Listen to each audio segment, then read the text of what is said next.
America's attempt to follow the example of the Arab Spring. The banksters' fraud continues now, with bonuses obscene. America, America, how Wall Street shit on thee. Social media had been abuzz with this planned occupation of Wall Street for months. What do we want? Revolution! When do we want it? Now!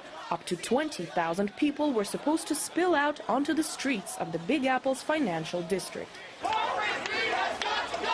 But not more than 1,000 of the most fed-up Americans showed up. I've got my sleeping bag and my pad. I'm told not to bring a tent, so I left that at home. Ben flew in from out of state to camp out here day and night. He has a simple message for the U.S. president. He's just backed out of everything he promised in the campaign, so it's like he's asking to lose the next election.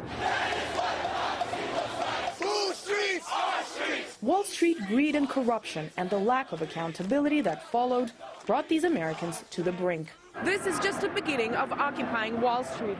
These crowds say they're going to be here until their demands are heard inside the offices of the Wall Street skyscrapers.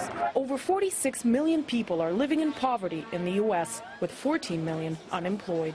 Much of this triggered by the shameless gambling of Wall Street CEOs. This very spot, Wall Street, is the site of a heinous crime.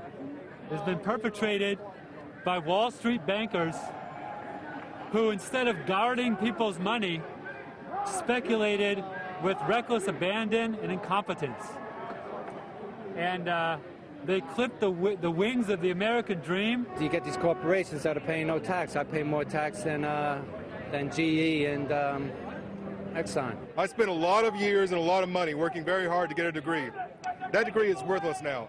And right now, ultimately, they are more powerful than any emperor has ever been. We are facing down an army of Caesars. And Caesar must fall. I believe that we will win! Mayor Bloomberg has been warning New Yorkers that as youth unemployment skyrockets, riots could be around the corner. But these people blame him, too. Everyday people want to be involved in politics, and we deserve to be involved in politics. And I don't think you should have to be a billionaire like Michael Bloomberg to be involved in politics. Michael Bloomberg is a beautiful example of what's wrong with this country. But for demonstrations like this one to become a real force and not just a fringe group, more Americans will need to join these crowds. I expect the volume to get a little larger. You know, all movements start off small. So to answer your question is why there's so few people, it's like, again, the information that gets out is controlled by the mainstream media, the corporate media. So will the political and financial elite push Americans into launching their own Arab Spring, or will they take note before the crowds swell out of control? Blood-sucking, warmongering bastards! Anastasia Churkina, RT, New York.